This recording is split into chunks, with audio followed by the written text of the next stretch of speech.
Plastic waste pyrolysis first started to become noticeable at around 2018. This was a time when a few companies, primarily from Europe, started to pick up some wind in their product and project development and started to attract media attention. There was a few companies originating from Norway, a few companies from the Netherlands and other parts of Europe. Keeping in mind that we at Corsair launched our operations in the year 2020, so there were already companies that had been working on the same topic for a number of years. When we look at the differences between Corsair and these other companies, one of the main differences that we can often see is that most of these companies chose to build very, very large machines. Basically, they would build their projects around having one or two very big machines.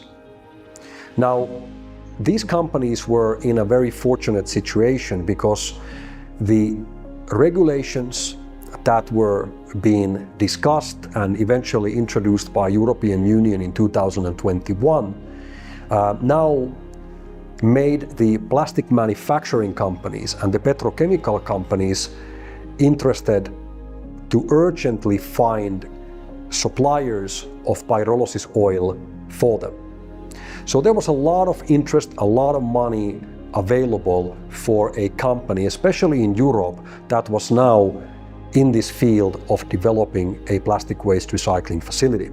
Therefore, a lot of these companies that were building these big machines were able to also attract a great deal of funding, in many cases tens and tens of millions of euros from these big oil and petrochemical companies. Unfortunately, still today, in 2025, a lot of those companies are still struggling to become operational. Many companies have actually failed on this. They were not able to get their production up and running, and they basically burned and ran through all of their budgets and just burned out all the money before they were able to begin producing and selling oil. Very unfortunate situation.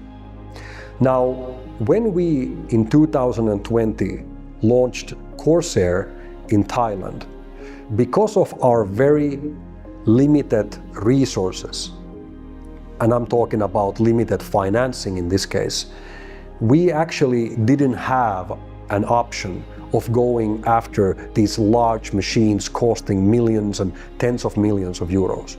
We at Corsair were extremely fortunate to find a manufacturer of plastic waste recycling pyrolysis reactors from China, which after an intensive research was proven to be able to do what they were claiming as possible. After analyzing and researching this technology, we then decided to begin acquiring these reactors. Many people in the industry told us that we were crazy and that our approach was very unorthodox, very different, and would never work, when we told them that our plan with every factory is to include as many as 10 of these modular reactors. I have had countless conversations with so-called experts who told us that the modular direction was completely crazy. But let's think about it from the common sense point of view. If your factory has only one machine, and now that machine has any type of problem, that means that the entire production of the facility is now down until that problem gets resolved. Instead, as in our model, we are looking to have as many as 10 reactors in each one of our standalone Corsair facilities, which means that if one factory has 10 machines and one machine has a problem, 9 of those machines are still operational.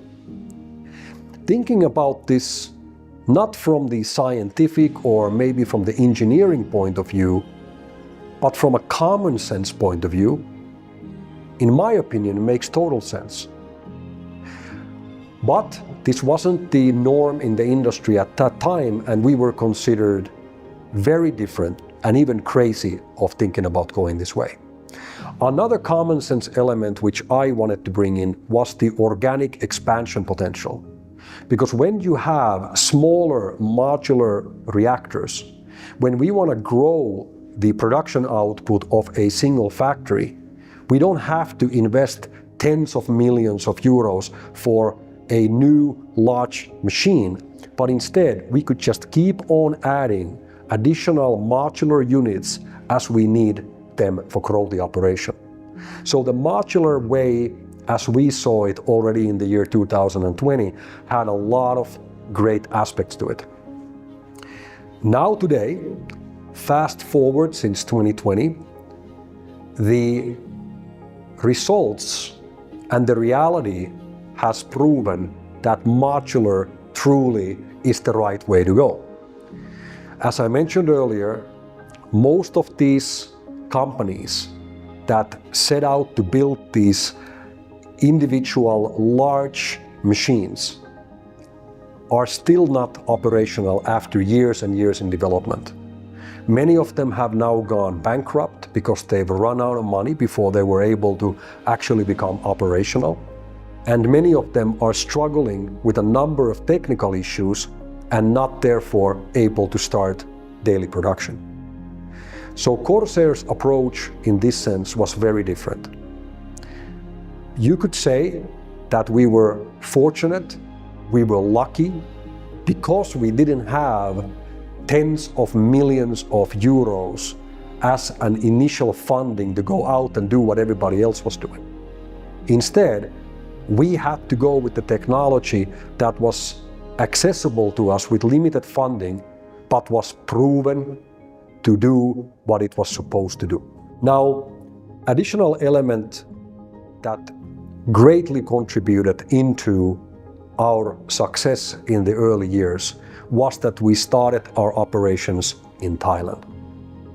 Thailand, as you can imagine, has a significantly lower cost of labor and operations than, for example, Europe or North America. Therefore, the limited resources of funding that we had and that we were able to acquire from our first group of private equity investors that we hugely appreciate was able to take us much longer here in Thailand than what we would have been able to achieve, for example, in Europe, where the development cost and the labor cost would have been several times higher than what it was here. These are some of the very important contributing factors that eventually led to a point where Corsair became one of the first companies in the world to truly reach a level of industrial operation of plastic waste pyrolysis, was also able to reach the quality requirements of the petrochemical industry with the quality of our pyrolysis oil, and is now today, without a single shadow of a doubt, the fastest growing company in the field of advanced plastic recycling.